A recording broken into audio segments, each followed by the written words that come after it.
Hey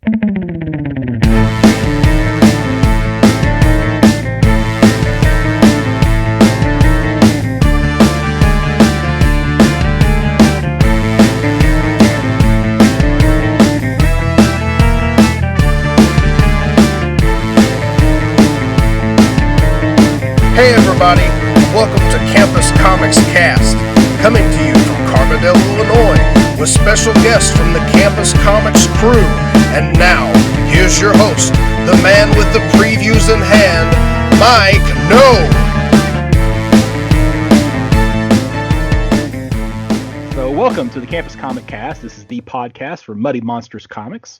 I am joined this episode by Mike Atchison and Chad Schubert. And Muddy Monster Comics is located at 1422 Walnut Street in Murfreesboro, Illinois.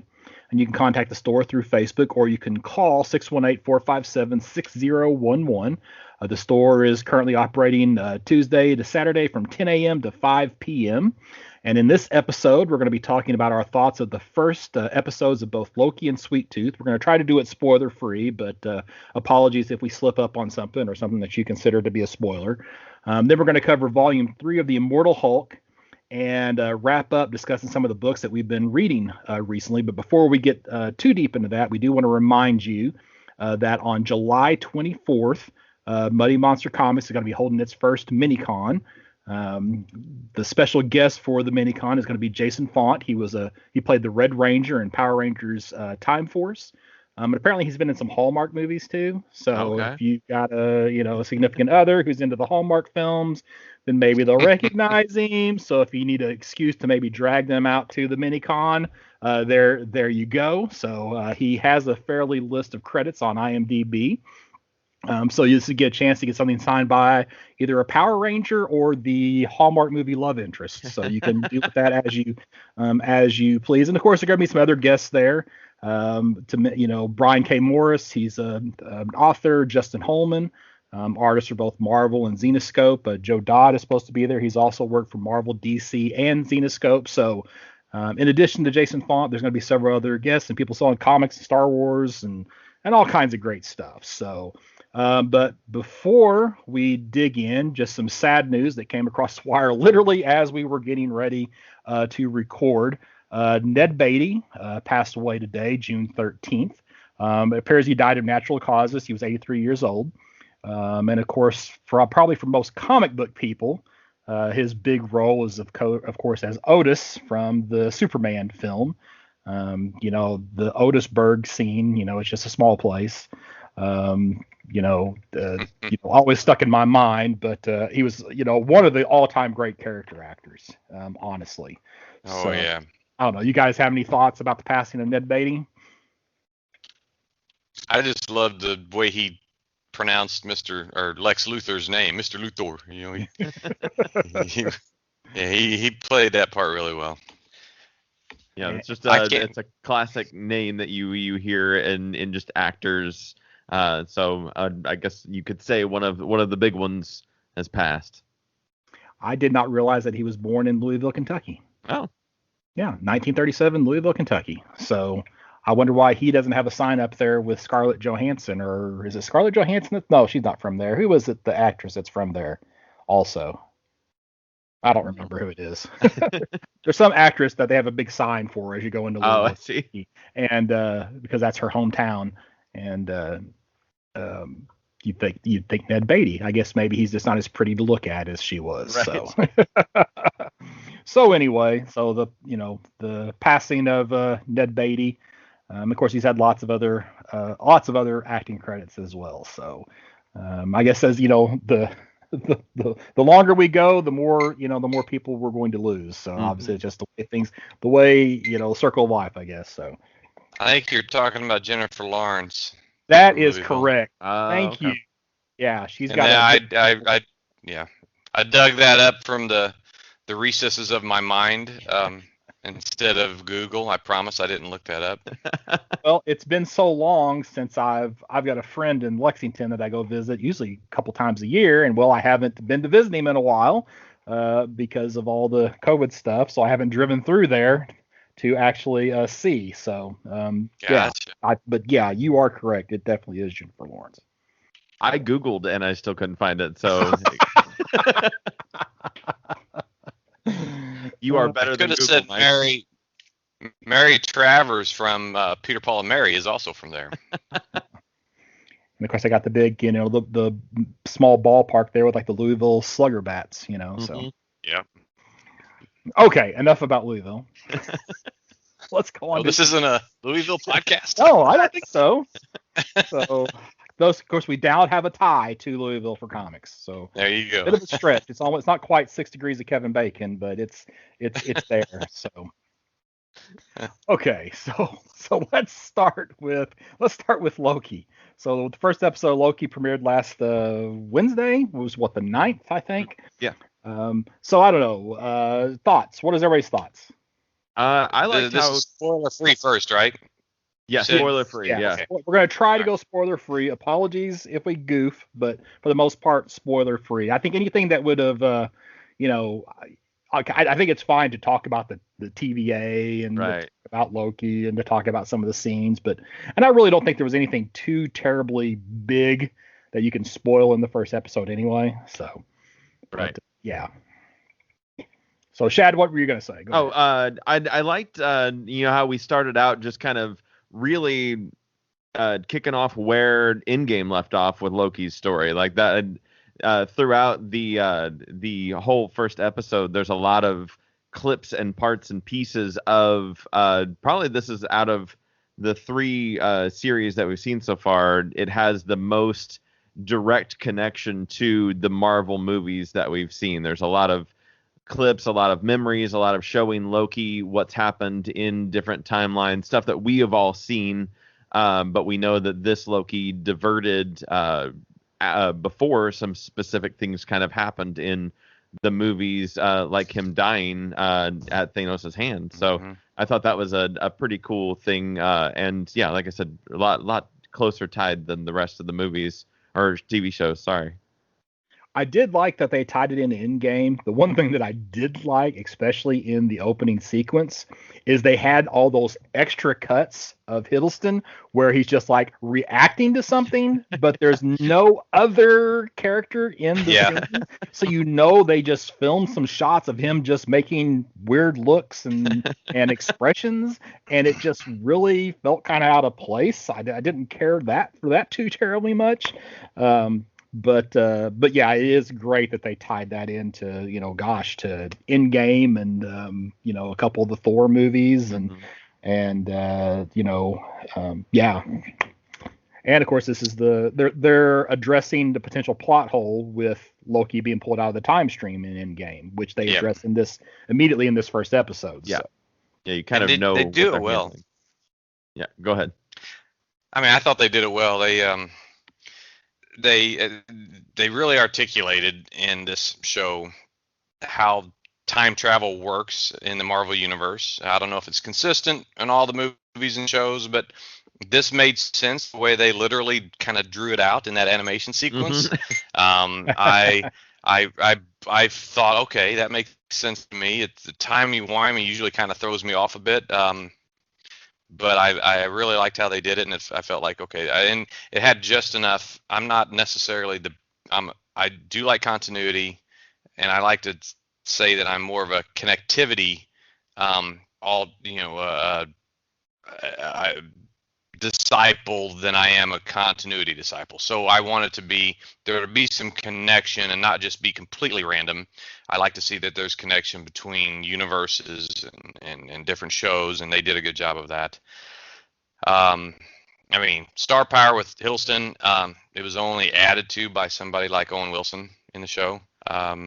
He does a good job, and yeah, I really enjoyed it. It's once again, it's hard to compare apples to apples, this show against the other 2 shows that preceded it. A lot to be learned, a lot to see yet, so we'll see how it turns out, but so far so good. They are handling time travel in the Marvel Cinematic different than they handle it in the Marvel comics.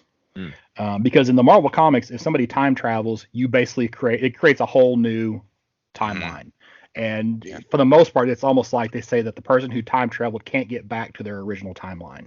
So it's basically everything from that point is a new timeline. Now they obviously have broken that several times in the comics, especially when they did like the Age of Ultron storyline however many years ago that was. But that's always kind of been how it has been in the comics. But in the cinematic, you kind of have that one timeline, which is how Steve Rogers was able to go back and put the Infinity Stones back where they were supposed to be and kind of restore things how they were. So they're handled a little different in the cinematic than they are in the comics, which is fine. I'm actually glad they are handling a little bit different. Yeah. I thought it was interesting that Loki, and when he was on trial, makes mention of that the Avengers had broken the rules first, and just them saying, well, that was what they were supposed to do. That there's a difference between time travel that is within the timeline of the TVA, and then there's time travel that's outside of that. And what is breaking the rules is a little bit wobbly to people, because TVA is kind of making up the rules as they go. They're like, well, that was right because we let that happen. Yeah, and I had that same thought, and as soon as I had the thought, then they explained it. And they say, oh no, but it's okay for them to do it. So like, all right, well, you guys, you're running the show, so say what you want. But and I don't know the simpler you keep it, the better it is for me.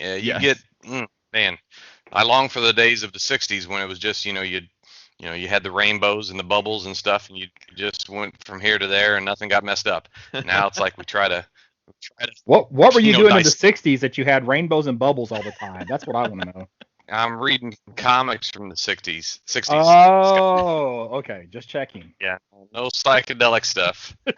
No, you don't look like it. Well, the '60s were psychedelic, but you know what I'm talking about.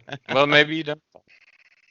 So obviously, I think it was a pretty good start for the Loki series. I didn't have any, other than, like I said, the goofy reaction shots.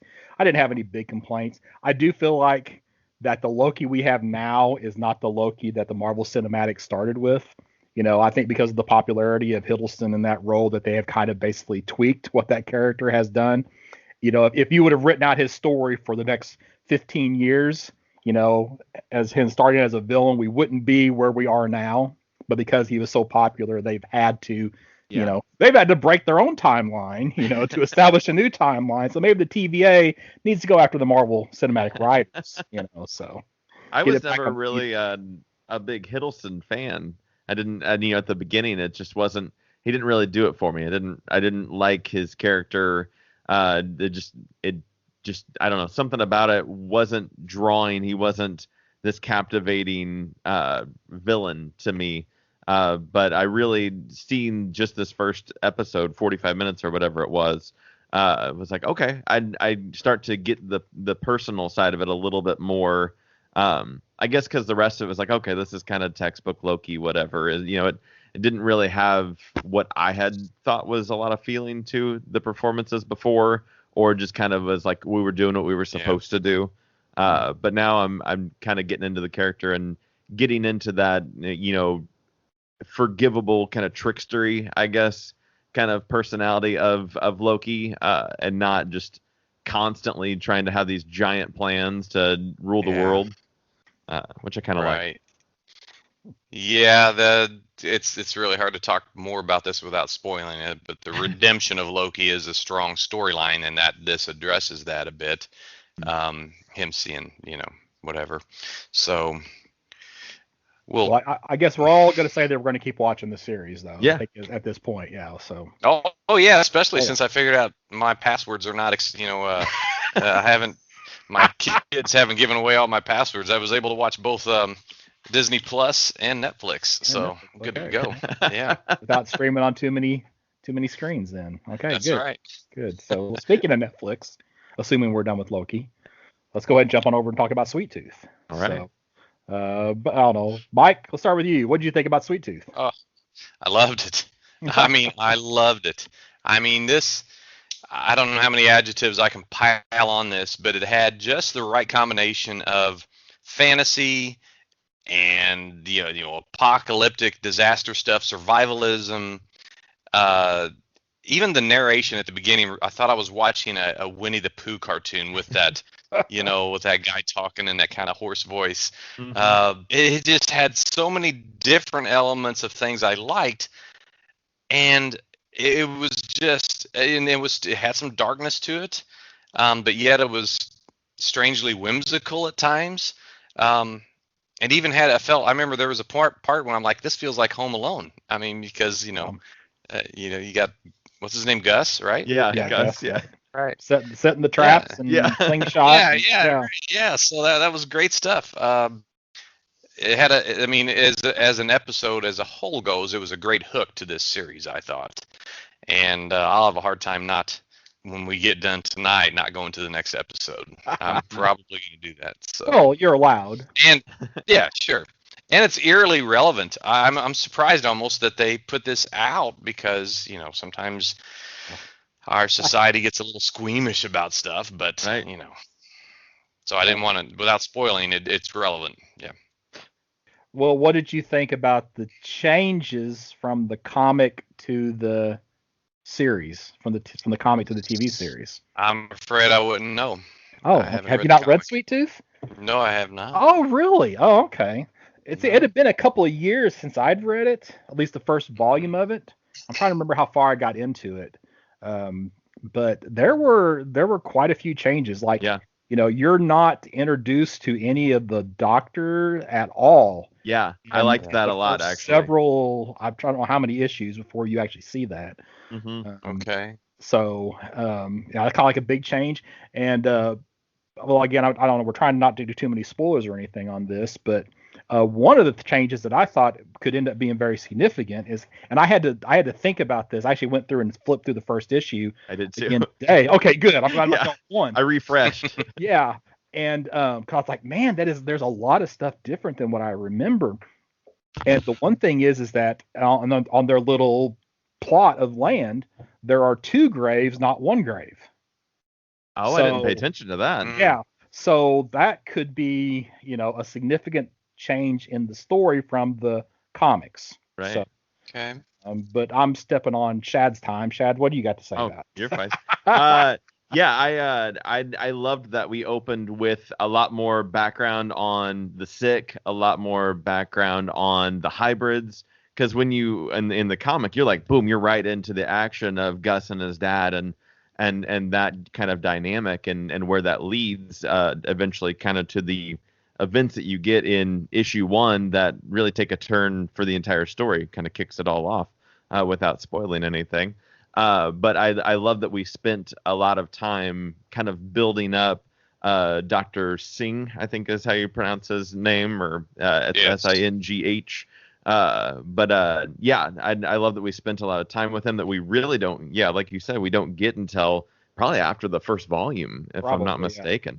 And just getting kind of a side-by-side of what's happening in the city with him as a doctor, kind of first responder, and what is going on with Gus and his dad and their kind of adventure out in the woods. It kind of reminded me of the duality of the Walking Dead TV series kind of being really grounded in the woods and the camps and everything, and then Fear the Walking Dead, when it started up, was like in the city in the midst of the disaster, and it was kind of a cool side-by-side that they did on that first episode that I really dug. Yeah, in the series, we get a lot more history of Gus and his father, Papa, whatever he's referred to as, whereas there's almost none of that in the comic. Yeah. Yeah, in the comic, I mean, that character dies within the, in the first few, half the book or something like that. So there's a lot of difference, which makes me think that this is not going to, I think it's going to, hopefully it's going to follow the spirit of the comic book, but not follow the letter of the comic, Yeah. Which is good because, we want something of an original story because, we want to have something new. Yeah. But I hope they set it up to potentially widen the world a little bit. We see through the whole journey of Sweet Tooth is very much Gus's story, and that's all we see in the comic. So in the TV show, could we see a wider array of what actually happens to the entire world when the sick hits and when the hybrids start being born, and Potentially do we set up this story to continue past what we saw in the 45 issues or whatever it is of Sweet Tooth? Because the new little mini that they just did is thousands of years ahead. Really? Yeah, it's a giant gap. I have like God Emperor of Dune giant gap. Wow. Wow. Yeah, okay. So the end of Sweet Tooth and the beginning of the Return is like there's so much time that they could really kind of fill in with. They could do a pretty long-standing series if they wanted to. Okay. Well, I think it sounds again like it's another one that we definitely all enjoyed. So I don't know any other. They got a winner here. Yeah, and of course the Robert Downey Jr. is involved, and I assume his wife. His wife, I guess. Yeah. I've seen that. Yeah. Yep. Yeah. I one thing that I usually don't notice in a lot of shows is music, because to me, like if you notice the music too much, then it's in the way. Yeah. Right. But the song at the closing of the first episode, I have to go find out about this song, right? So when this is like some Irish group, like song from like 2012 or something like that, is but it was like, it was really, really good. So far, at least for the first episode, they're doing really good with the soundtrack as well. So yeah, I remember reading the captions for the lyrics to that song, thinking that's really good. I never did look it up to see who was singing it, but yeah, I had. Well, see if I still have it on my phone. So, any other thoughts while I'm seeing if I still have this on my phone? Oh, here it is. It's called "Dirty Paws" of Monsters and Men. Oh yeah, that's right. Monsters and Men. They're an Icelandic band. Yeah, they're good. They're pretty mainstream. Yeah, they're very mainstream for that time frame anyway. Yeah, that was a unique. That was they had a sound that was kind of between like 2008 and 2015. There was a certain sound that they were matching for music. I don't know, Shad, you're the music guy, but you know what I'm talking about? Oh yeah. It's just that kind of new wave of folk that came out, and that kind of guy and girl voice together is just they did something special there. They did a lot of that during the Olympics around that time. I remember there being some. Yeah, I'd have to. It just definitely brought me back 10 or 12 years and making me think about Little Talks. Anyway, oh my gosh. That's what that song is like on my regular playlist. I did not realize that it was the same group. So oh my gosh. Okay. I'm gonna have to actually buy that album now. Oh, it's good. Oh, okay. I think I just listened to it again not too long ago. It just showed up and I was like, oh, I'll listen to that. Yeah. Well, it's like that song Little Talks. I have this playlist, and I don't listen to a lot of music. I'm usually listening to podcasts. So it's like anytime I'm in the vehicle with my wife, I have a playlist of about 15, 20 songs that I always play just to have music on. And that song Little Talks is in my perpetual playlist because I like it that much. So okay, all right, that's good to know. Wow, all right. Okay, I'm out. I'm done. I gotta go get this now. All right. So any other thoughts on Sweet Tooth? I agree with Mike's kind of assessment of everything, that there's just there was a sense of like hopefulness in there that was just refreshing to see, like through darkness and through everything. There's just like that ray of hope, and that song really did it too. At the end was kind of helped with that kind of vibe of it. Yeah. And Chad, I wanted to tell you that Imagine Dragons, that's who I thought sang that song when I first heard it. Because they have a similar sound, but yeah, I just, this is just an enjoyable show, and it's off the, you can say it's from a comic book, but I'll be honest, I'm leaning more this way more and more every day, every month, into enjoying fiction that's not necessarily related to superheroes. So I've really enjoyed this. Okay. Speaking of superheroes, though. Yeah. Speaking of, let's go talk about a superhero comic book. Oh no, it's a horror comic. That's right. It's a horror comic. So we're going to continue our discussion of and review of Immortal Hulk. So we're up to volume 3, which is issues 11 to 15. We didn't talk about how we were going to go through this, but I have to say this because somebody who listens to the podcast. A friend of mine, we went out for supper, and he had listened to us talking about the Immortal Hulk, and he said, "Hey, you know that Jackie McGee is a throwback to Jack McGee, who is the reporter from the Incredible Hulk TV series."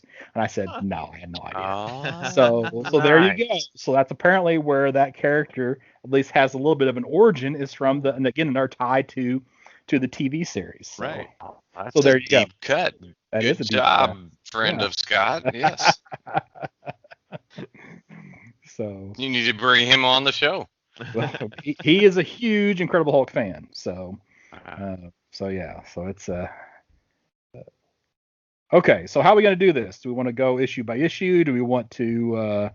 Because like I said, we didn't talk about this before we started. How we were going to go through. So anybody got good notes?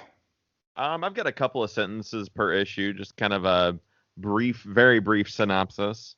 Well, then let's do that. That I can rattle off, and then we can kind of go issue by issue that way. So I guess, like that. Yeah. So in issue 10, where we left off, we find the crew basically, for lack of a better way of describing it, in hell. Right? Is basically where we find them. So all right. So issue 11, take it away. So in issue 11, now in hell, or the quote unquote hell. Yeah.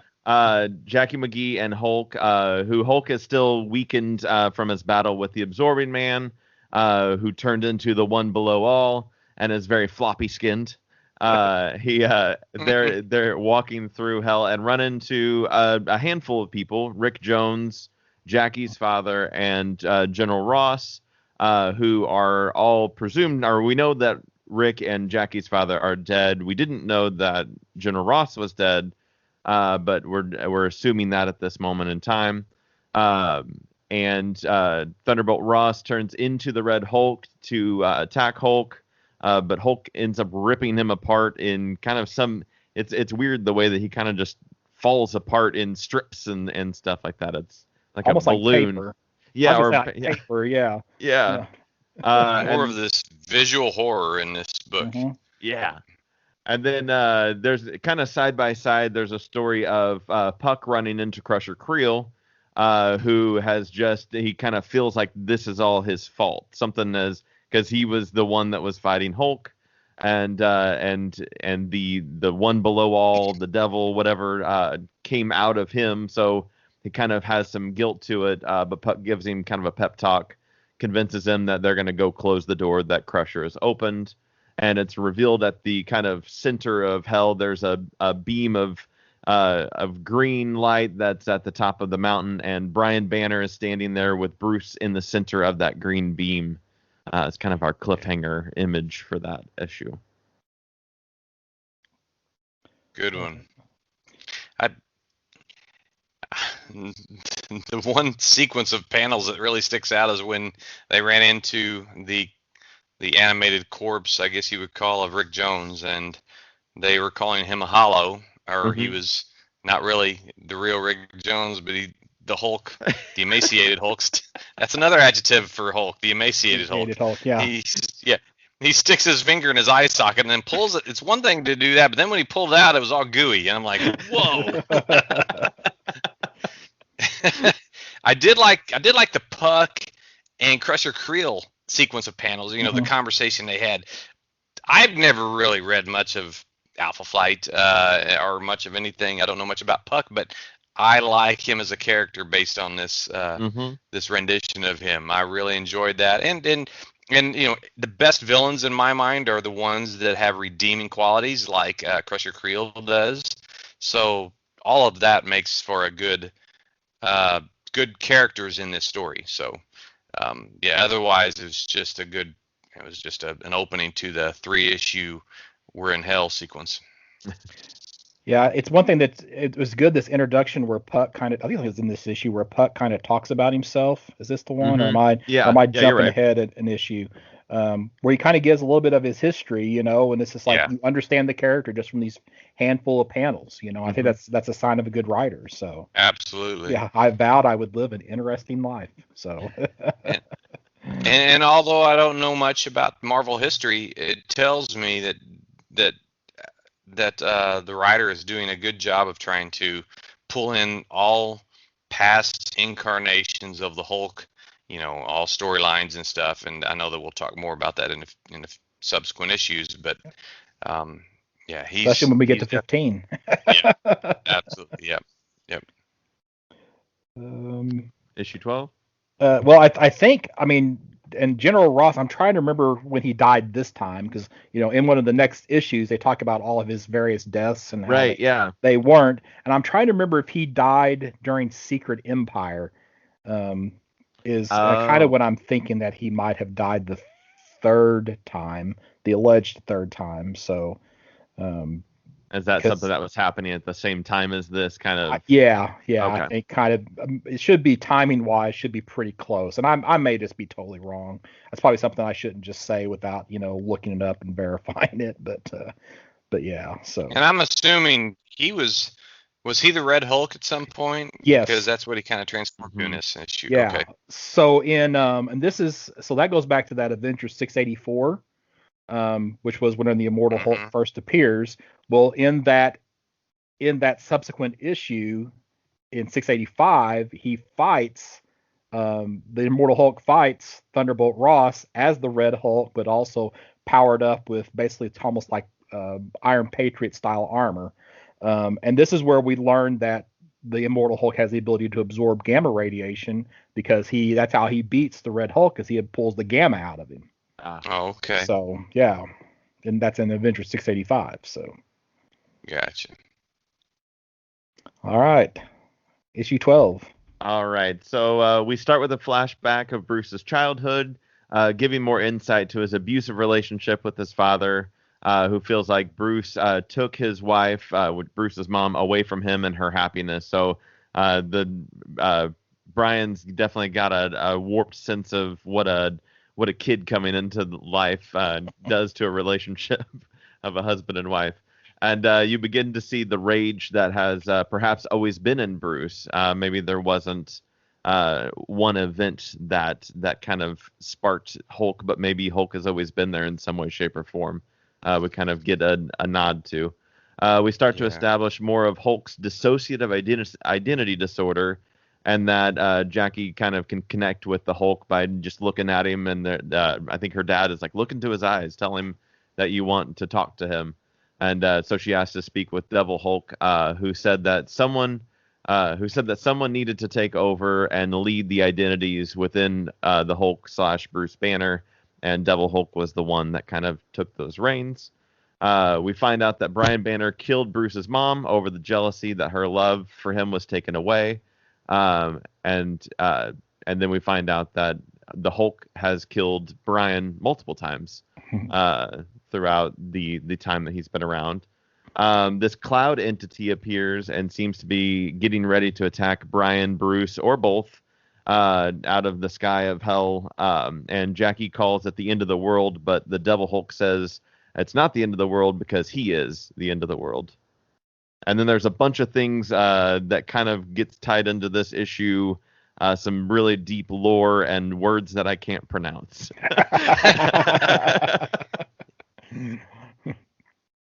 Yeah, I got a little lost through the second half of this issue. It seemed there was a lot of quoting. It almost seemed like you remember in Kingdom Come, a lot of Bible quotes and stuff. Mm-hmm. But I have no idea what that cloud entity was. I mean, maybe it's some personification of the devil. I don't know. But I'm pretty simple, so sometimes Scott or Dan or you have to kind of tell me what I'm missing out on here. I read it so many times, that part, just to try to figure out what that cloud was, and I just could not pick up on my own. I did a little bit of kind of research and still couldn't get a direct thing of what it was, except for maybe it was the devil, or it was the incarnation of what they call the one below all, perhaps. Yeah. Well, I took it as that was what Brian Banner was summoning. Okay. That's how and I may be completely wrong, but that was what in the next issue is going to get disrupted. Yeah. Because there's never a big fight with this thing, right? Mm-hmm. So, that's how I took that. So, okay. And again, I'm probably wrong, but that's what it seems to me anyway. So I'm trying to figure out, because the child Bruce carries around that little green Marvel monster doll, and I'm trying to figure out which Marvel monster that is, as I'm distracted by that right now. Because if it had purple shorts on, then it would be Fing Fang Foom, but it didn't have purple shorts, so I'm not sure which Marvel monster it is. So, but I am pretty sure it's one of the Marvel monsters. So it's in there too often to not be, have some significant history. Right. So. I do like how they really expound on the whole multiple personality aspect, because those 2 pages where I don't know if you call him the raging Hulk or the one that's almost childlike and he's crying. Why does Hulk have to hurt so much? Mm-hmm. And Jackie's kind of, she's trying to explain to him, and then Devil Hulk takes back over the consciousness. But yeah, that's interesting. That really does make the whole story more interesting when you have more than one personality. Yeah. Yeah, I thought that it really kind of, once they started really talking about it, and what you kind of from the beginning started to kind of assume was happening, they kind of clarify, or Jackie kind of clarifies that this is what it is. There are multiple and you have to address them all separately and know who's kind of taking the floor at the moment, and be able to kind of do that, and to know that Devil Hulk is the one that is kind of the leader of them all. It kind of is helpful to the understanding the story. Yep. I'm thinking that maybe is Fing Fang Foom. It's without the purple shorts. Because I'm looking at some old like monster covers, and he's got like the little. Oh yeah, it's gotta be. I don't even know Marvel, but that's gotta be with those little things on his chin and the fin ears. That's gotta be. Yeah. But they always drew him with purple shorts, so without him having purple shorts, because with Comics Code you couldn't have any nudity, so they had to draw the dragon with purple Even shorts. if there was no parts. That's right. It's like the Silver Surfer. Like why you always wear a mosquito. So okay, all right. Yeah. I can stop being distracted by that now. I'm gonna make a call on that is Fing Fang Foom. So 13? Are we to 13? Yeah, 13. Yeah. So the cloud monster, who actually wasn't attacking Brian or Bruce, it kind of just seemed like it from that previous issue. He appears to have brought on this bunch of monsters into the city. And Hulk fights them with the help of the now transformed but still dead Rick Jones. Rick doesn't make it very far, though, before he's torn apart in kind of the same fashion that we saw Red Hulk, Thunderbolt Ross kind of torn apart, just in, like you said, kind of paper pieces almost. Crusher and Puck, who have been working their way to the top of the mountain that Brian and Bruce are at, finally get to the top. Faced with fighting Brian Banner, Crusher decides that he's not going to win that fight, and he's got a better plan instead, and is able to, I guess, kind of pull Bruce out of the gamma light, and is able to, when doing that, kind of reinstates Hulk's powers. I guess maybe that beam was holding Hulk's his gamma powers. And so Hulk no longer has loose skin, kind of fills in everything again. And that he means business, and is able to do a big Hulk clap and eliminates all the monsters, and returns everyone to Los Diablos. And Bruce and Hulk are Bruce is laying there, and Hulk's able to confront him and say, "Come with me," and with a little bit of convincing, says, we can close the door and we can move on.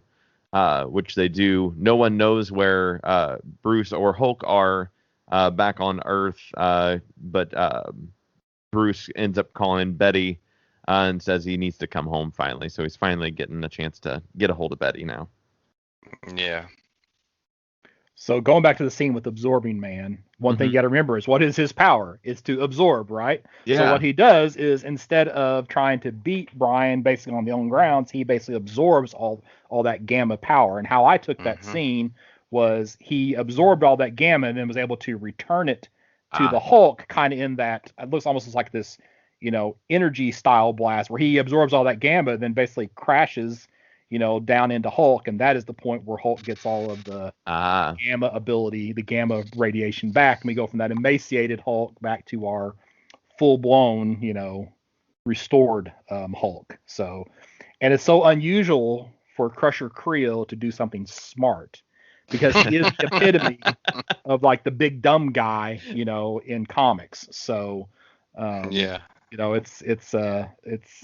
kind of interesting, and it's a little bit of a change for that character to actually kind of think things through just a little bit, to realize that he couldn't win a straight up fight, so he had to come up with some other way to do it. So, I do, since they do talk here about Gamma Flight, right? A little bit more, and of course we have that. I think it's current series of Gamma Flight, which I haven't read yet, but we kind of see some more of its early origins right here. So yeah, because Crusher gets invited to join the team, right? Yep, and of course he wants Titania to join as well, because that's who he's married to. What's her? Tell me about her, that character. I don't know that name.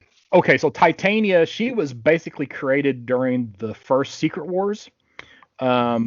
She was just Doctor Doom pulled a couple people out of, like, I think it was Denver, Colorado, that got taken to the War World, or Battle World. That's Battle World, Battle World. And he pulled a couple people out and created two characters. One was Titania, and the other was, I can't remember her name, like Magma or Volcana or something along that lines. But she's basically just a bruiser, is what it boils down to. Okay. So her and Crusher Creel kind of have a similar, the strength thing and the pummeling thing. So that's what their similarities are and why they're a couple. Awesome. Gotcha. We probably should talk about Bushwhacker again, since he's the eyes. Man, I don't like that guy. He's trouble. Did he ended up going to hell as well, right? But we just didn't see him really. They didn't really shine a light on him. Yeah, he talks about that in some of the upcoming issues. So he's kind of there witnessing all of this stuff that's going on, and that what we're going to see later on impacts the decision that he makes whenever Bruce and Betty meet up. So, and he's a good character for this, but it's just such a weird pick, this guy with this cybernetic arm that can turn into a gun, So, but yeah. So, all right, on to. Well, let me ask a couple questions on this issue. I haven't talked. So yeah, the burning tree in this black and white page, is that supposed to represent God somehow, like the burning bush, or is that what you guys think? Or is there something I'm missing in the Hulk history? It's like the very first page of the issue. Oh, okay. I got to flip all the way back here. It talks about, what is the Hulk? We have spoken of the wrath of God and of the form that might take. Well, it's definitely not burning bush, because it's surrounded by other trees. Yeah. I just thought there might have been some relevance to it that I wasn't aware of. I don't know. Okay. I have no idea. Oh. I can't speak to that one way or the other, so sorry. No, that was all I hate to have you go all the way back to the first page and that be my only question, but yeah. Well, you better come up with another question. So. Okay, so it wasn't the cloud monster wasn't just sending forth his minions; he was vomiting them. That's true. Oh my gosh, that's a lot. But they all kind of went away once, once the Hulk gets the gamma back, and kind of takes care of that. So. Oh, and the last page we had or not the last page, but close to the last page, where the Hulk tells Bruce he loves him. It was like the Bud Light "I love you, man" moment. I thought that was pretty good. All right. 14. All right. So at 14, our change of scenery. We are now at the funeral of General Thunderbolt Ross, and Betty's reflecting on the multiple deaths of her father, him coming back to life, being a hero, and also being a villain. And General Fordian, I think is what we landed on, how to pronounce it. Comes Definitely back. not 14. Not I got 14? corrected. Yeah. 14. General Fordian comes back into the story via a eulogy for General Ross. It doesn't seem like Betty's a big fan of General Fordian. And Betty returns from the funeral to find Bruce at home, as he had said he was going to do in the phone call in last issue. And though she's mad at him, she embraces him and then tells him to get inside because they're not safe. We see why, as Agent Burbank, or Bushwhacker, has followed her home and has his sights set on Bruce. Inside is a statue that blocks General Fordian's monitors, the hanging upside down guys with the weird TV faces or whatever it is. So the monitors can't see inside the house. Fordian is adamant that Bushwhacker not take the shot because it could harm Betty, but Bushwhacker's pretty insistent that he's going to do it and ends up taking a shot just based on heat signatures and ends up shooting Betty instead of the Hulk. Go figure. Hulk lashes out towards the woods where Bushwhacker is. Bushwhacker gets a couple of good shots on Hulk, including in his head, before Bushwhacker is tossed aside by Doc Samson and is able to escape. Betty is seen coming back to life, assuming due to some gamma radiation rules that no one stays dead. Yeah, because Betty's had several gamma-related personalities now, because I mean she initially was a gamma creature called the Harpy. That was the green Harpy back in Incredible Hulk 168, and then she became the red She-Hulk, or the She-Rolk, some people refer to her as. And then we're going to get. I don't know if this is the first appearance of this particular persona, or if this persona had been around previously. Well, actually, it's not here, so I guess I shouldn't say anything yet. So I'll hold off on that statement because that's not till next issue. So, but the little hint, when she comes back, her eyes are red, so it's going to be a red something. So yeah, I honestly didn't expect her to come back. Whatever. I thought she was going to be dead, and just the way I was pretty shocked by that scene. Yeah, it still was a shocking scene, even though, even somebody who knows that she's Gamma, and at this point, enough people with Gamma have come back to life, you realize she's not going to stay dead, but it was still a pretty shocking scene. Just the expression in her eyes alone, right. She's shot, that panel is like... And I was expecting the Hulk to just rip what's his name? Bushwhacker to pieces, but unfortunately not. Well, and this is kind of that change in power set, for the Hulk, because I think there would have been a time where Bushwhacker could not have hurt the Hulk, no matter what caliber bullet he was firing at him. Yeah. There was a different artist on this issue. I on my digital copy, I can't tell who does it. Who did the art? Can you tell me? Maybe. Hold on. Oops, because on the last page instead of on the first page. Kyle Oates. Okay. It wasn't bad. Just a little different. It's different, yeah. Mm-hmm. I don't know if it's the same inker, but the inking feels a little darker. Actually, he must have inked himself because there's no inker listed. So. Oh, okay. It was reminiscent that whole big gaping hole in his skull is reminiscent of the issue back in, I think, Volume 1, where he's got a big hole in his torso. Yes. And then in this next issue, we're going to see some funny, even though he's, the Hulk is animated and he can move and talk, it doesn't go without effect that he has half of his brain missing. Yeah. His art kind of reminds me of a slightly more realistic Sam Keith. Like when you look at stuff like the Max, it's just it's that style, but with a little bit more realism. Yeah, it's a good comparison.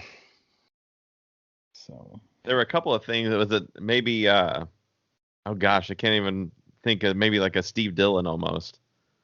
That's another one, yeah. That's probably because like the Steve Dillon, because I always thought that Steve Dillon had a pretty heavy line.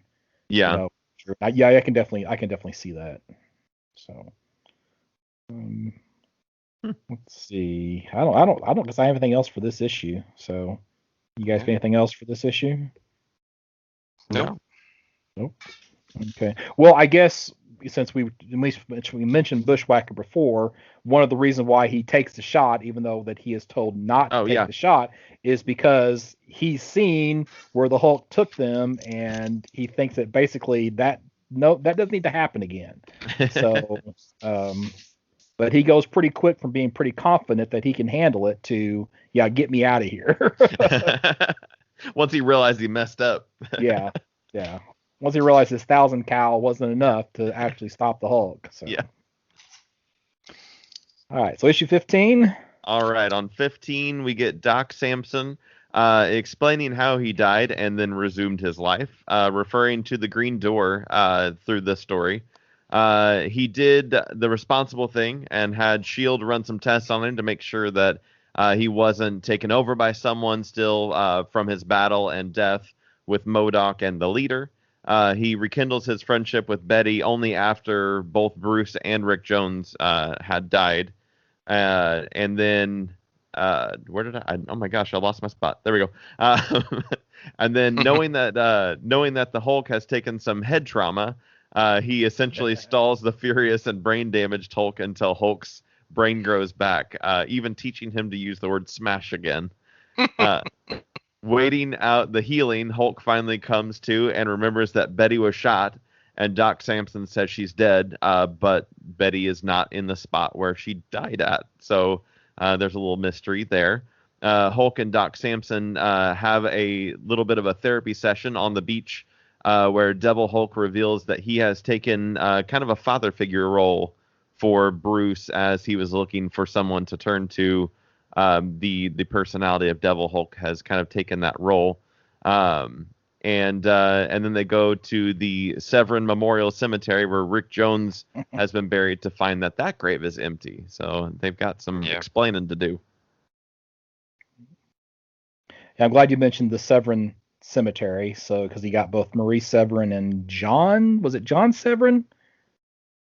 I think it was the other Severin. So. Yeah, that was an artist. So.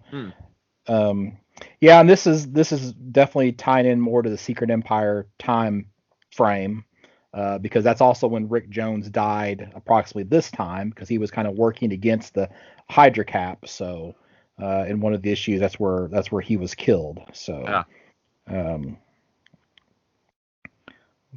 let's see. I don't know that I have a whole lot to say about this issue. The scene, just him watching the hole in his head get smaller and smaller, panel to panel as it regenerates is kind of a nice effect. Yeah.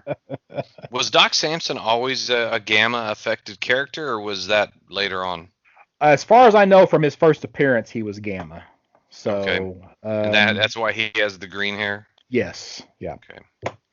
Yeah, because I'm pretty sure he's on the cover of his first appearance, and he's got the green hair on that first appearance.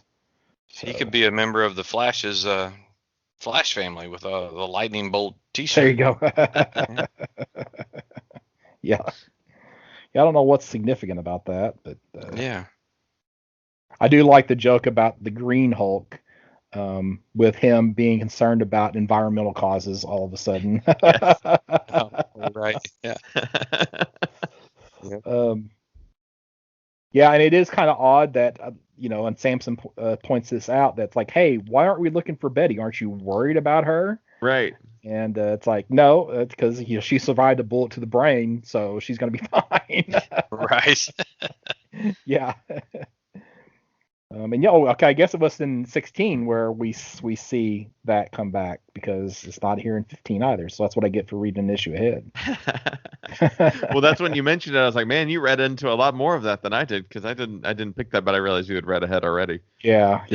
I've read it like through issue like 30 or something. Yeah. And but I read just recently 16 as well. So if there's one thing I've learned, if you've taken a dose of gamma and you die, you will come back. You will come back. So, there's lots of people out there. So, they Yeah. show Amadeus Cho. We haven't seen Amadeus Cho yet, Yeah. So, be interesting to see if when he does show up later, so much later. I don't know if he shows up, how soon it is, but he'll show up. So. Yeah, I like the way that that Al Ewing has, tried to incorporate those old storylines into this. So even though I'm not familiar with him fully, I do know enough to know that Cho was a Hulk for a while. Yeah. He's not trampling on what other people have done. So Right. So that's good. So wow, and we're through, right? Yeah, that is the end of volume Hulk. 3. Mm-hmm. Yeah. Okay, so I don't know, any thoughts or overall thoughts on the third volume? How would I rate it? I think the first three fifths of this volume was deep, and it was okay. I felt like it lasted a little bit too long, but this isn't much. It's not the best of the three trades, I would say, but that doesn't mean it was bad. So I still enjoyed it. I think it still pushed the story forward. I was relieved to see in issue 4 that they were back on Earth, terra firma, dealing with real life issues and not in this very surrealistic version of hell. But otherwise, it's the first 2 trades I liked a little bit better, but this wasn't bad. Well, I tried to adjust my scale, right? So I'm trying to anything, like very fine and higher is something that I'm really glad I read. I would read it again, Yeah. So this to me is right at that line of very fine, maybe very fine plus. I'm going, I haven't picked up the hardcover for this yet, but it's on my, it's on my list of things I need to pick up. I need to get the hardcover of this, make it part of my permanent collection. So it's definitely, really, really good. And I really feel like that we're getting a little bit of setup for some of the upcoming volumes. It's like we need to get the reader familiar with a few of these characters so we can set up the next part of the story. So it's a little bit of a setup volume, I think. Yeah, that's a good point. A lot of character development, especially for the Hulk and his different pieces of him. And that I think that volume 2 I enjoyed so much more than I did this one. So yeah, I'm with you. I agree with you. It's got a very teeter-tottered on that line of would I read this again versus is it just like, oh, I read that once. It was nice. But yeah, I'm excited. I'm hooked though, because I was ready to jump into 16. I was like, okay, I'm ready. What's next? Give me more. Well, I did. So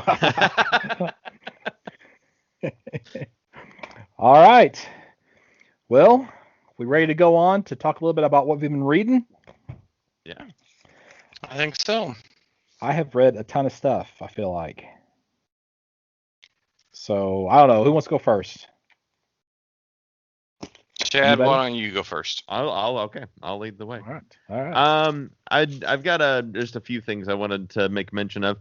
I started reading Invincible for the first time, just kind of on the foothills of the TV show coming out, and I was like, I really want to read enough of this before I watch the TV show so that I can kind of understand what's going on, and I like to read the book before I watch the show if I possibly can. So I dove into just a little bit of background on it. Image Comics, created by Robert Kirkman, Corey Walker, and Ryan Otley. First started in January of 2003 as when this series kicked off. I've read through the first 3 volumes is what I've kind of made my way through.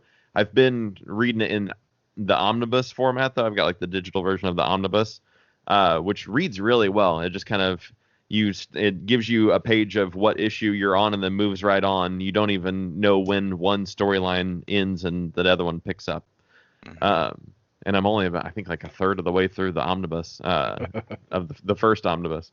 On that, there's I think there's 20 something trades of this, if I'm not mistaken. But it's just a little bit of background on it. It's a coming of age story about Mark Grayson, who's the son of Omni-Man, who's a Superman-type superhero from the planet Viltrumite. Mark gets his powers and becomes the superhero Invincible, is the name of the character. And it's a lot of high school teenager story in the background of a superhero story, similar to, kind of reminds me of like a Spider-Man type book, when there's a lot of just high school drama and regular stuff that's all happening in between, trying to balance student life and being with your parents, and also learning how to be a superhero. Except for in Mark's case, his dad is a superhero already, so I guess that would be the big difference there. What I really enjoyed about at least the first 3 volumes is there's obviously a continuing storyline throughout it, but there's a lot of issues that are just one-offs. There's just adventures that kind of pop through, and you can enjoy just a one-shot throughout it, and it's not constantly pulling through a giant sprawling story, which you don't see a lot of anymore, especially in superhero stuff. It seems like they're always building towards one big story that's going over 12 issues or whatever it may be. So it keeps the pace going pretty well when you can stop and have a little adventure like that.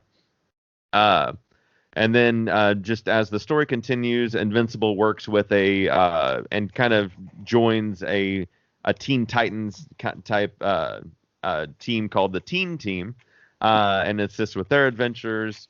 They establish that there's a really good bonding relationship between father and son with Invincible and Omni-Man, and you see how much he cares and how he's really wanting to make sure he's a good superhero and that he represents everything good.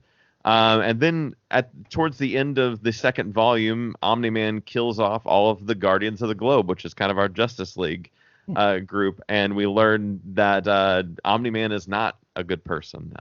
That Invincible's dad is kind of the villain of our story. That the Viltrumites, the alien race that he's part of, they take over planets and conform them to kind of a quote-unquote better life, setting up kind of a dictatorship where the alien race just takes over and says this is the way, and not in a cool like Mandalorian kind of way.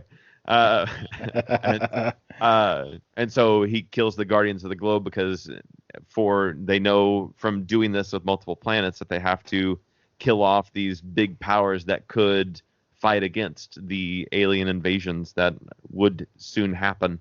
So after learning of Omni-Man's killing spree, Invincible stands up to him and gets beat within an inch of his life by Omni-Man, after which Omni-Man just disappears into space and we don't see him any longer. And so they're left with no superhero team. Robot, who was the leader of the teen team, has been chosen to run the new Guardians of the Globe, and so he's picking team and interviewing, and that's kind of where I've left off, is that they're working through getting that new setup and kind of dealing with the aftermath of Omni-Man just kind of disappearing, and Invincible dealing with the fact that his father's kind of is the villain of the story. I thought this read really well. I mean, I really like Kirkman's writing. He writes a really solid, smooth story, and the art was just so bright for as gory as the stories can be. It's very, very bright and happy colors. And how many issues did you just describe, Chad? That's over 3 volumes. I think it's probably about 12 or 13, 14, something like that. That's a good summary of it. That's good. Yeah. Yeah, that one's been fun. And I started watching the TV show, and it doesn't follow the same order at all whatsoever. So I found myself like kind of going, okay, I got to stop watching the show because things are happening that are like in the 3rd volume already. It's like Game of Thrones. You don't want to get overrun the books when you're watching the TV show. Yeah, exactly. So I'm gonna have to keep trucking along on the reading before I pick up the show again. Nice. And then I read the first issue of Radiant Black. I couldn't wait for the trade to come out, so I I dove into it. I just couldn't stand it anymore. Is it everything they're talking? Is it everything they say it is? It's pretty good. I was rating things and I gave it a near mint minus on my scale. I really liked I like Kyle Higgins' writing, and Marcelo Costa is the artist on there. It really gave me a lot of Invincible vibes as I'm reading them kind of back to back. I was like, okay, yeah. they kind of have a similar vibe. I think that Marcelo does artwork not as bright and sunshiny. It's a little bit more. I don't know. It doesn't. It kind of.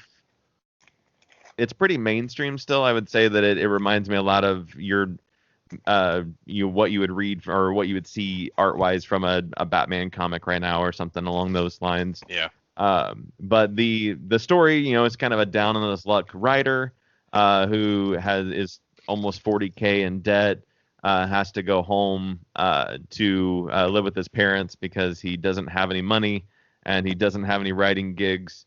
And so he goes out with one of his friends, like on his first night out, and they get drunk and are just kind of just living in I had to move home and live with my parents and I'm in my 30s or whatever because I'm broke and I don't have a job. And when they leave the bar, there's this kind of glowing orb out in the middle of the train tracks, and so they go and explore what it is, and our main character Nathan touches it and kind of becomes encompassed in this suit and is kind of trying to figure out what it is. And cops show up and they are, what are you doing? You're on the train tracks. Why are you in the suit? What's going on here? And they kind of resist a little bit, and a train's coming. And so our Nathan, our main character, is able to quickly pull his friend off the train tracks that he's with, but in turn also ends up moving the train, and the cops and the police car all kind of levitating in the air. And so he kind of freaks out, takes his friend, and they fly away, and everything falls safely back on the ground. Nothing, it gently lands back down. It doesn't explode and fall or anything.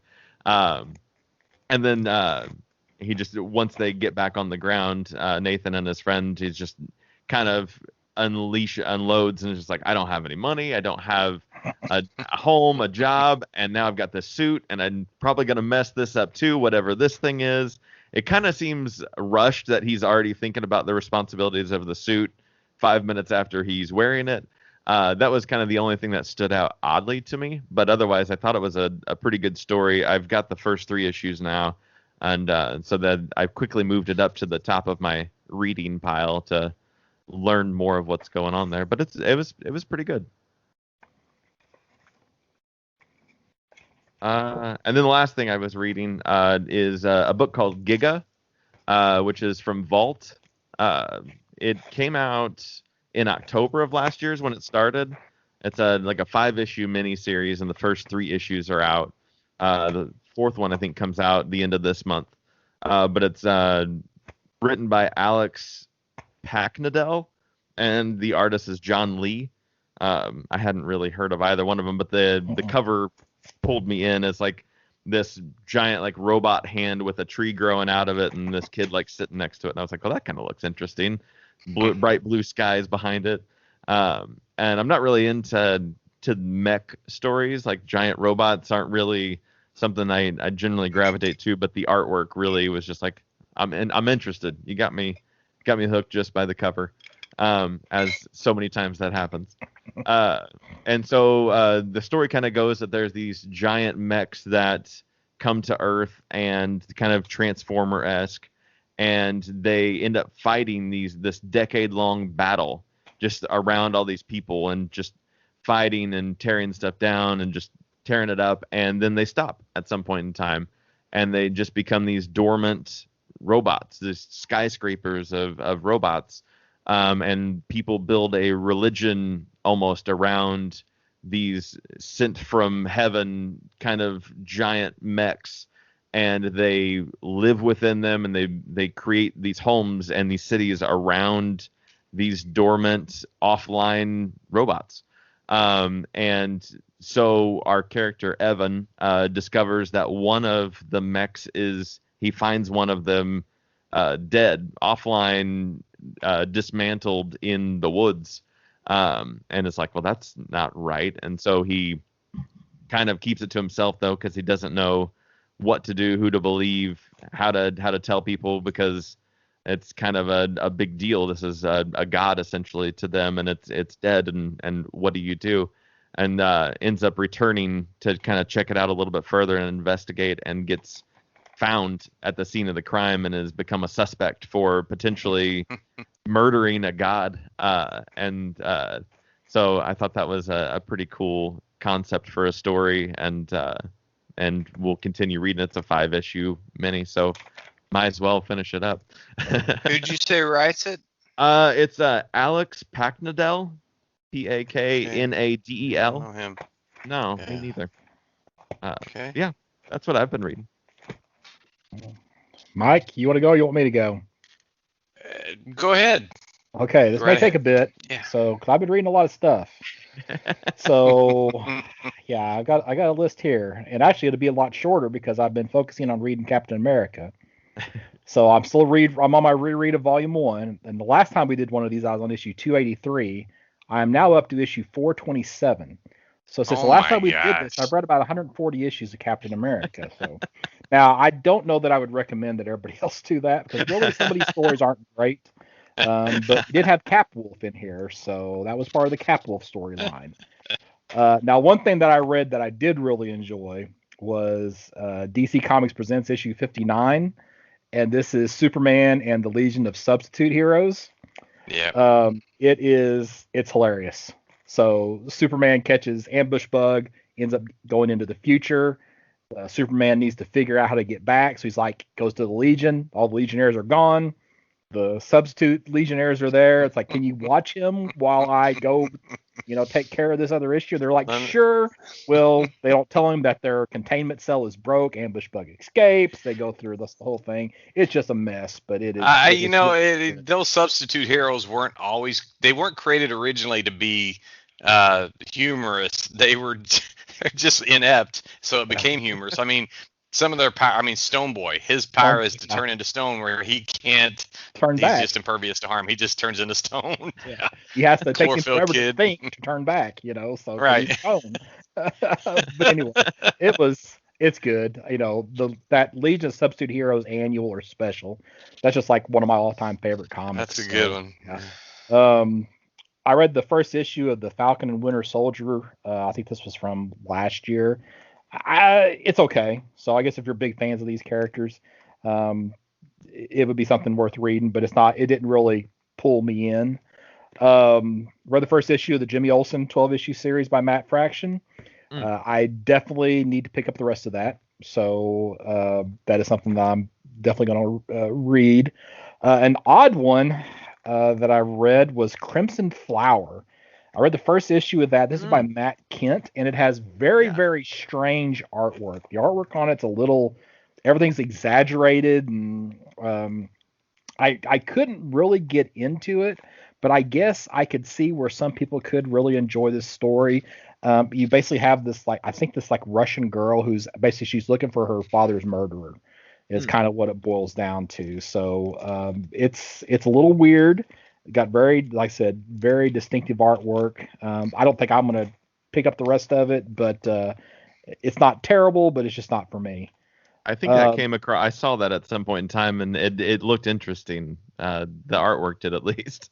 Yeah, it's one of those things where I pick up the first issue just in case, Right. Yeah. Series nod or whatever. So I thought, well, I got it. I might as well read it too. So. I did finally, after quite a while of it sitting in my to-read pile, wrap up the Christopher Priest Deathstroke series. So I read issues 41 through 50 of that, and also the two or three Teen Titans issues where we had the Terminus Agenda crossover with the Teen Titans, and that was good.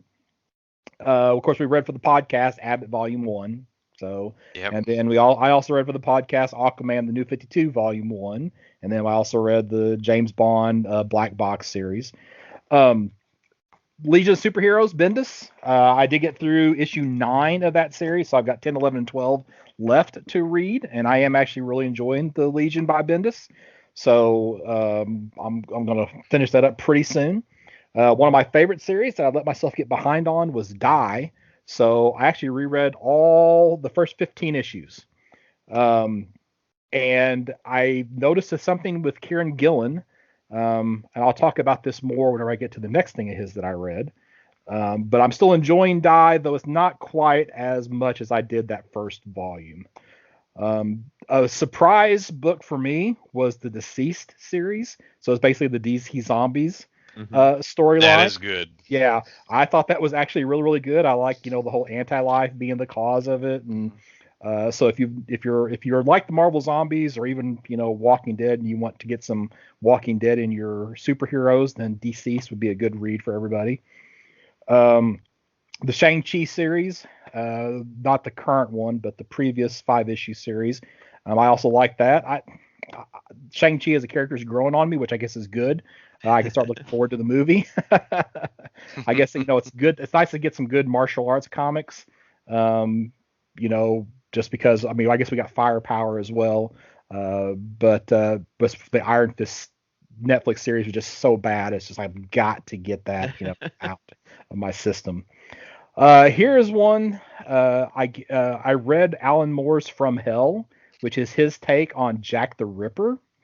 And he basically follows I don't know if he believes or this story is about the theory that it was a physician in the court, the royal court, that was actually Jack the Ripper.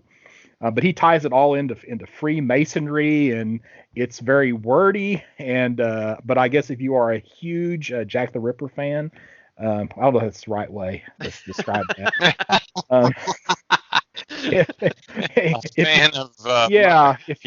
If you enjoy reading about Jack the Ripper, how about that? There you go. Bit better. It would probably be worth reading because it gives you a little bit of a take. Definitely for mature readers, though. All right, so going back to Kieran Gillen, I read the second volume of Once and Future, which this is the thing about, so Kieran Gillen with Die, you have this concept. All right, so these kids get taken into a fantasy world, and they come back a couple of years later because they're scarred from their visit, and then they get sucked back in, okay?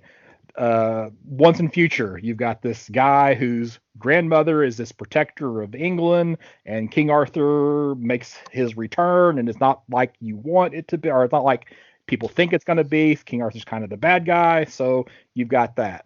Well, so Kieran Gillen, apparently he likes to, in volumes 2 and or 3, kind of mix things up. So in Die, instead of it just being about them and this other world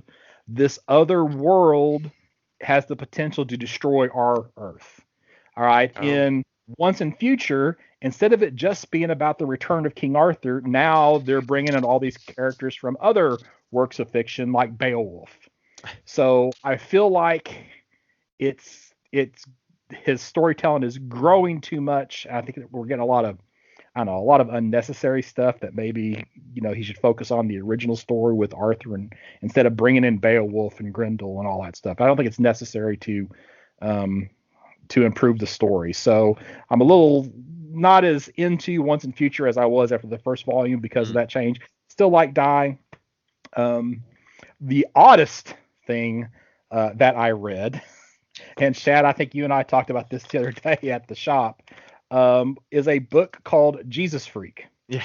So the writer on this is Joe Casey, and he is the writer who wrote it's like MCMLXXII or whatever, the 1970 book. It's about a taxi cab driver in like Detroit who's fighting monsters and gets tips about where the monsters are from a late night radio jockey. So I thought, okay, I'll give this a shot.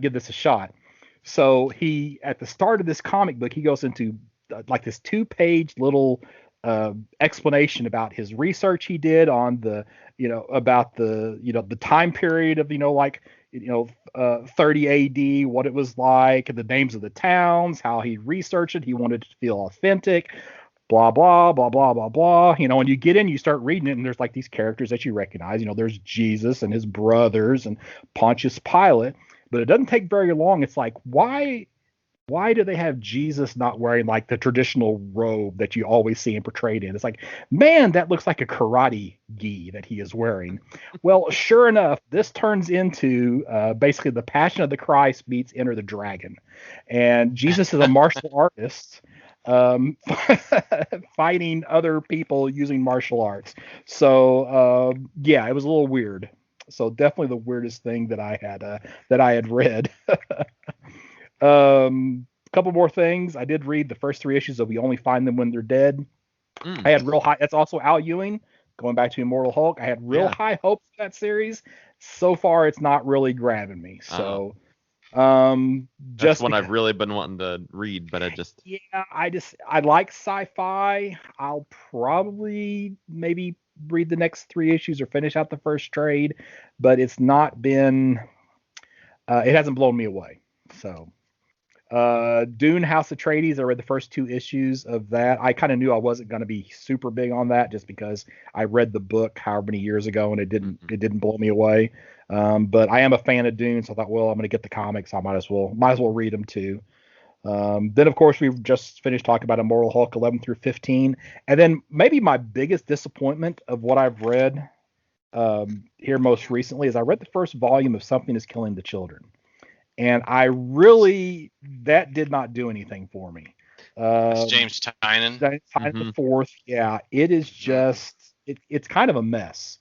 I don't know what I was expecting from it. And as hot as that book is popularity wise, I really expected it. And maybe that's what it is. Maybe I just went with too high expectations for that story.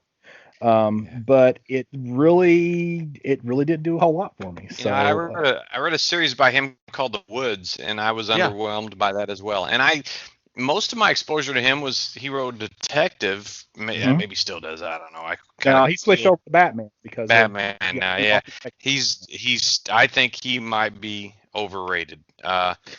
And I think he might have some good stuff, but it's not all good. And I'm not surprised to hear you say that about this. Something's Killing the Children. Yeah. But you know what he also does is Department of Truth, and I've liked that. So. And I had somebody tell me that I will probably like Department of Truth. I definitely like it a lot more than Something Is Killing the Children. Yeah. So. But I liked what he did on Detective. What is it? Orphan? Is that the character? She used to be. She's Cassandra Cain. She was a bad girl with a full face mask. Yeah, she was used really well, I thought, in that series. Yep. So I did enjoy what I read of his on Detective, but it just hasn't transferred anything else for me. So, all right, I think that's everything. That's everything. At least I wrote down. So there may be some other things that I read. I'm envious of your ability to either not have to sleep or I don't know. Well, I tried. Yeah, well, I mean, like the Captain Americas, I'm reading on the Marvel Unlimited app. So it's really easy to read, 2 or 3 of those a night before I go to bed. It's been, 2 or 3 months at least before we've done what we've been reading. So I mean, that's several months worth of reading there. So well, this is probably my last week's worth of reading, and it's probably averaging 1 comic book a day. So it's not much. The first thing I want to talk about is I love Treasury edition comics, the big tabloids. I collect them because of their uniqueness, because of being able to see the art in that original size or that big size. And the one that I read most recently was limited collector's edition C36 with DC, and it was the Bible. So it was Bible stories. But let me tell you, it wasn't like Jesus Freak. No. Okay, he didn't. No, there was no kung fu fighting. Let me tell you, huh? There was no kung fu fighting. No. This was all from the Old Testament, so it was all basically, the Genesis and stuff like that. But I did not know this, but I did some research, and this is the first tabloid edition by Marvel or DC that was 100% original material. Normally it would be reprints, at least mostly reprints, and but this was published in June or July, July 1975, and a big whopping cover price of $1.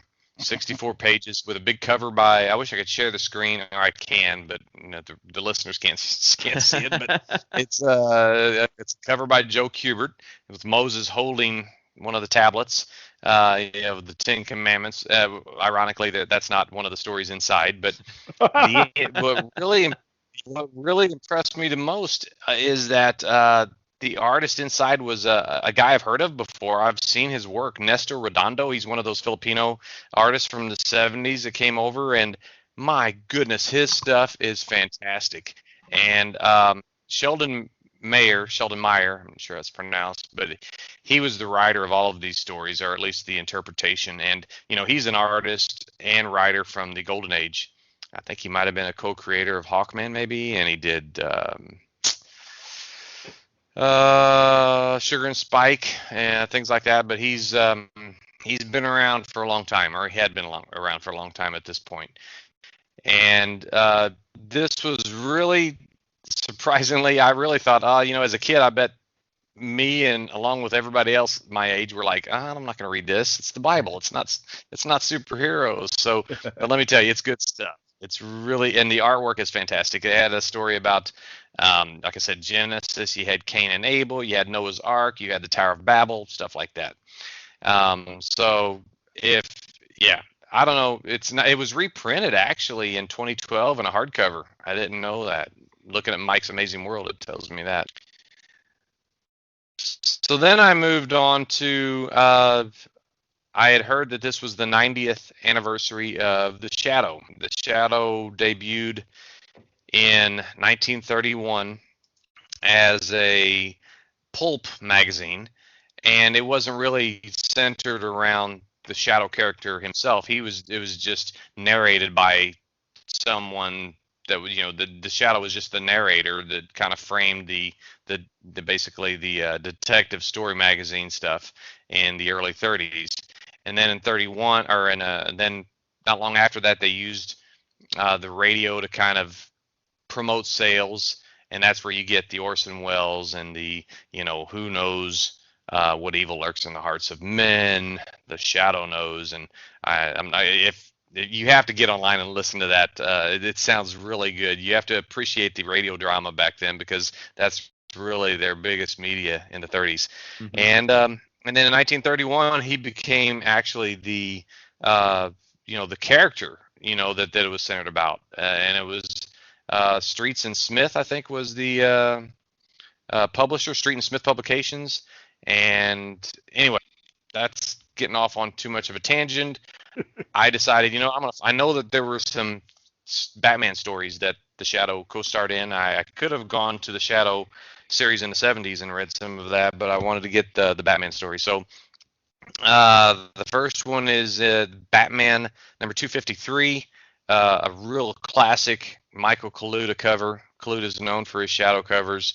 Shadow's got that long nose, and he's got the big, I don't know if you would even call a fedora hat. It's just a really big brimmed hat, and he's got the scarf around his mouth, and he's holding both of his pistols at Batman, and it's just a fantastic cover.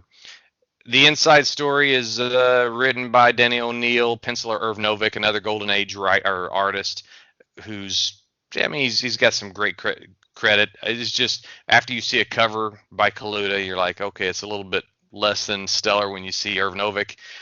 Still, though, it was fun to see the appearance, and this is the continuity or the connection I love to see, even if it's like after the fact and they manufacture that, that the fact in this story that Batman was inspired by the Shadow, Lamont Cranston. And even though that's not, the Batman character wasn't necessarily inspired by, didn't inspire, Bill Finger or Bob Kane necessarily. I know they kind of pulled from some of his early stories for some of the Batman stories. So anyway, 253 was a cool story that kind of pulled these, obviously at this point, DC had the rights to the Shadow. Then there was a subsequent story in Batman number 259, which was one of those 100-page giants for 60 cents.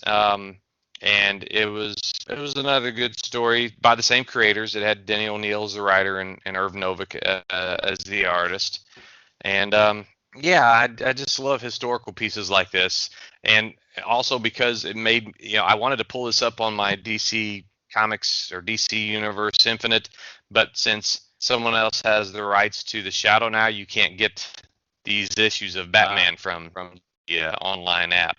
So you have to pull it from back issues, or if you have it reprinted somewhere, you have to get it from there. I like that cover on 259 where it says, "You can see the Shadow, but can you find Bruce Wayne?" I know. I'm glad because I'm like, no kidding. Yeah, it's the blonde-headed guy that's tall and with the orange pants. It's obviously I want to say it was what he reminds me of is Angus Young of AC/DC when he was young, with shorts and socks. Yeah.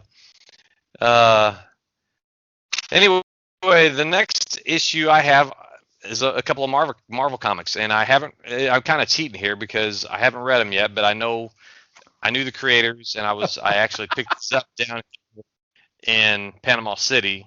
Well, you should say these for the next what you've been reading. Since you haven't read. I'm going to read. It's Avengers 197 and Avengers 201. Both of them George Perez art. And I remember the 201 cover where Jarvis is holding his vacuum cleaner and he's like, "Stand back, Avengers. This is where I take over." He's about ready to clean up the mess they've just made. So, well, he was trying to clean up the mess that they made from Avengers issue 200 is what he's trying to clean up. So, I've got that one at home. So, next up is I can't even remember why I pulled this out, but it was I know, because I'm kind of doing a reread of all the Justice League International and Justice League Europe, all of those stories, and there was a crossover in 1989 in the Power of the Atom series, which was not really well reviewed. It just wasn't a great book. It was written by Roger Stern, so he did some good Superman stuff, but and some stuff with Marvel. It was really good. But anyway, the issue I picked up was a crossover with Justice League International where they were trying to recruit the Atom, and the Atom is trying to he's actually flipping Guy Gardner. He gets underneath Guy Gardner's boot and just changes his weight and his size or his weight, and was able to trip Guy Gardner, throwing him over on his back. So the story was basically just one of those of that era stories. There's a lot of humor. It was fun. And then last but not least, I read an issue of All-Star Western #2. I pulled it because it was the first appearance of El Diablo. It's an Neil Adams cover, and it's a Western. I don't normally read them, but I wanted to read it because it was the first appearance of this All-Star Western. There was an originally it converted from All-Star Comics, which was the Justice Society, and then when superheroes kind of went out of style, they changed it to All-Star Western. That continued until its cancellation, and then in the early 70s they came up with the new All-Star Western. So anyway, that's pretty much what I've been reading. It's nothing. I'm not keeping up with you, but I've read some other newer stuff like Crime Syndicate. But I really spend so much time trying to keep up with what I need to read that I don't always get to read the new stuff. So I need to get on that. All right. Well, has anybody got anything else to add before we wrap up this episode? Oh, I want to say that I've been. I even turned my Twitter notifications on, Scott, so that in case you did send me with the answer to what the name of Aquaman's seahorse steed was, I would get that. Nobody has. Nobody has. Nobody has. So, it's okay. I'm not hurt. I'm not hurt, folks. Still have time. I'll still now at this point, yeah, people could just easily look it up on Google and tell me, but 30-second, search if that, so find the answer to that question, I'm sure. So I was probably trusting the integrity of our listeners, which I know is very high, and they would not do that. Maybe that's why nobody reached out to me. Yeah. So, do you want to know who it is? It's up to you. I mean, if you want to wait another episode in case somebody wants to. So if people, I'm pretty generous with my, I should say my wife is generous with my comics. You can have one of my comics. You can have a lot of my comics. But let's give another episode and see if anybody wants to give me the name of that, and we'll still send them that $10 comic. There you go. Nice. All right. So speaking of where they would reach out to you if they wanted to, win that $10 comic, where would they do that at, Mike? It's a lot of heavy traffic on this address, but it's at Mike Atchison 5. If it's slow getting through, just be patient and try. So Shad, what about you? Somebody want to reach out to you? You can find me on Facebook, on Instagram, on Twitter at Shad Schubert. That's SHAAD SCHUBERT. And I'm Scott Reed. You can find me at bergcomics.com. That has links to all of my social media and eBay store and all that fun stuff. And then don't forget, July 24th, we got the first Buddy Monster Minicon with the Red Ranger from Time Force. Jason Fount will be there. So be sure and mark that on your calendar, and we hope to see you there.